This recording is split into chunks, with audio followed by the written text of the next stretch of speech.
You did not pay $612 because you made a $612 mistake. You paid $612 because you did not have $180 on the right day. That is the part most people miss. The problem started with a tire, not a luxury purchase, not a vacation, not a shopping spree. A tire. One tire on your car was wearing down unevenly. The shop told you needed 2 used tires and an alignment. The total was around $180. You had $37 until payday. So you did what people do when the correct decision is too expensive to make. You kept driving. 3 weeks later, the tire blew on your way to work. Now you needed a tow. You missed a shift, the rim was damaged. The replacement cost more because you could not wait for the cheaper shop. You put part of it on a credit card you were already carrying a balance on. The tire did not become $600 because rubber is expensive. It became $600 because you had no room. That is why being broke is expensive. Not because you are careless, you do not understand money, or need one more lecture about coffee, takeout, or discipline. Being broke is expensive because it takes away your ability to say no. No to the tiny overpriced pack. No to the fee. No to the payment plan that looks small today and eats you alive later. Money is not just what you use to buy things. Money is what lets you refuse the expensive version of survival. That is the real poverty premium. It is the extra price people pay when they do not have enough cash, time, credit, transportation, storage, or bargaining power to choose the cheaper long-term option. And once you understand that, a lot of financial shame starts to look different. Because many people are not broke because they keep making expensive choices. They are broke because the affordable choice keeps requiring money up front. Take groceries. Everyone knows buying in bulk can be cheaper. The larger pack of rice, the bigger detergent, the family pack of chicken, the annual membership, the multi-pack of diapers, the sale item you buy before you run out. But bulk buying has an entry fee. You need cash today, storage space, transportation. You need the ability to lock money into future use instead of today's emergency. If you have those things, you get the lower unit price. If you do not, you buy the smaller pack. The smaller pack looks cheaper at checkout. It is often more expensive per use. So the person with less money can end up paying more for the same basic life. That is not stupidity. That is math with a cover charge. The same thing happens with banking. If you have a cushion in your account, a forgotten subscription is annoying. If you have no cushion, the same subscription can become an overdraft fee.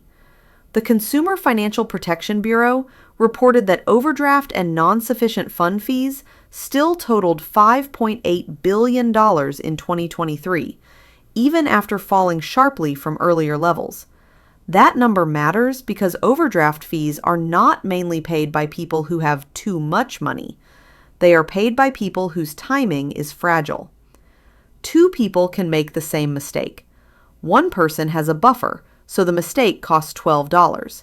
The other person has no buffer, so the mistake costs $47. Same mistake, different price. That is the whole system in miniature. Being broke changes the price of being human. It changes the price of forgetting, the price of being late, needing a repair, getting sick. This is why the phrase, "just make better choices," is so incomplete. Better choices often require better options, and better options usually require a buffer. Think about cars. The person with savings can shop for 2 weeks, compare mechanics, walk away from a bad deal, and fix small problems early. The person without savings often buys under pressure. They need the car by Monday because the job is not on a bus route. They cannot wait for the better listing. They cannot pay cash for the more reliable option. They cannot qualify for the lower interest rate. They cannot take 3 days off to search properly. So they do not buy the cheapest car. They buy the car they can access. That distinction matters. The cheapest option on paper is not always available to the person with the least money. Sometimes poverty does not give you cheap choices. It gives you urgent choices, and urgent choices are expensive. This is also why being broke drains your mind. Researchers who study scarcity have found that financial pressure can consume mental bandwidth, not because people are less intelligent, because the brain is busy carrying too many urgent calculations at once. Rent is due, gas is low, the tire looks bad, the child needs medicine. That is not background noise. That is a full-time mental job. So when someone under financial pressure makes a choice that looks irrational from the outside is usually missing the most important part. They are not choosing from every possible option. They are choosing from the options left after cash, time, credit, stress, transportation, and urgency have removed the better ones. That is why being broke can become a loop. No buffer means fewer choices.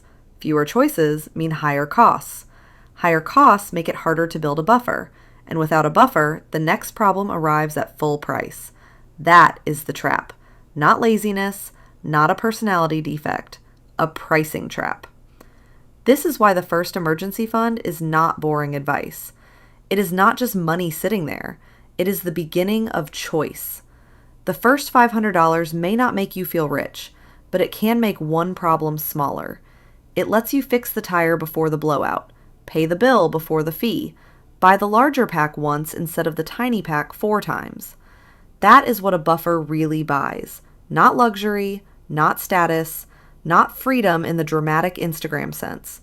It buys the right to solve a small problem while it is still small. That is why your first dollar is so powerful. When you are starting from zero, money does not grow first. It defends first. Every dollar has to block a fee, prevent a delay, reduce an interest charge, or stop an emergency from spreading. Only later does money get to become investment. At the beginning, money is armor. So the practical question is not, how do I get rich quickly?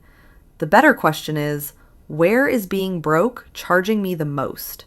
That is the audit, the cost audit for being broke. Where are you paying extra because you cannot pay early? Where are you delaying maintenance until it becomes replacement? Where are you paying fees because your bill timing does not match your pay timing?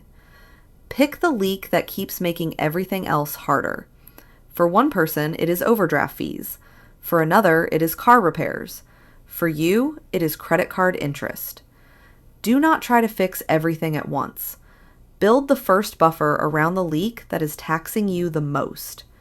If $300 stops the fee cycle, that $300 is not just savings. It is a raise. If $600 fixes the car issue that keeps threatening your job, that $600 is not just a repair. It is income protection. If $1,000 lets you stop making decisions under panic, that $1,000 is not idle cash. It is bargaining power. This is the perspective shift.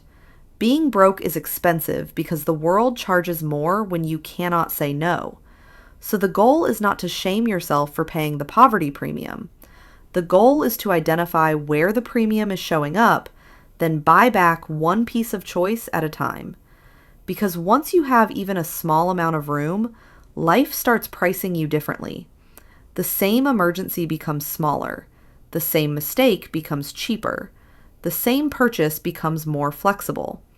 That is what money quietly buys before it buys wealth. It buys the power to refuse the worst option. And sometimes that is the first real step out.